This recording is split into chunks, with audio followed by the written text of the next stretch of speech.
30 কোটির জন্য ভারতীয় জনতা পার্টির সৈনিকরা, ইভেন আমরাও জেল খেটেছি, পুলিশের লকআপে ছিলাম। বিগত সরকারের নির্মমতা জন্য আমাদের 7 জন এই তিলপাড়া ব্রিজের জন্য জেল খেটেছিল বিগত 1 বছর আগে।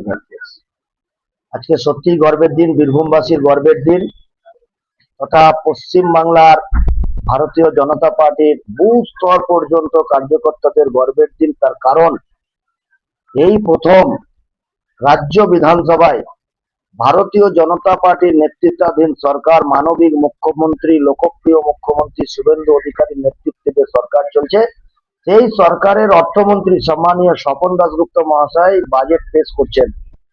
সেই বাজেটে বীরভূম তথা পশ্চিমবাংলার জন্য ডবল ইঞ্জিন সরকারের কি মানবিক দিক হতে পারে, সেই বাজেটে পুরো বাজেটটাই জনকল্যাণমূলক।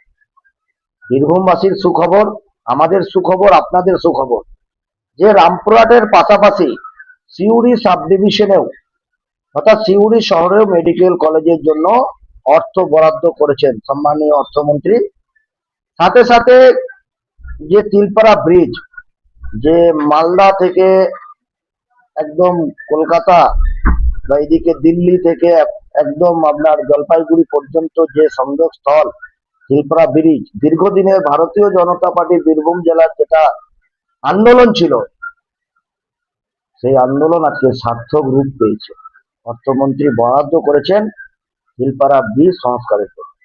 ধন্যবাদ জানাই সিউড়ি বিধানসভার বিধায়ক সম্মানীয় জগন্নাথ চট্টোপাধ্যায়কে, বীরভূম জেলা বিজেপির পক্ষ হতে, যিনি যেভাবে মানুষের পাশে হেরে গিয়েও 2021 সাল থেকে 2026 সাল পর্যন্ত সিউড়ি বিধানসভার জন্য, সিউড়ি বিধানসভার মানুষের জন্য যেভাবে কাজ করেছিলেন, সেই কাজ আজকে উনি সিউড়ি বিধানসভার মানুষের ভোটের জন্য, আশীর্বাদের জন্য উনি আজকে এমএলএ হয়েছেন তথা মন্ত্রী হয়েছেন।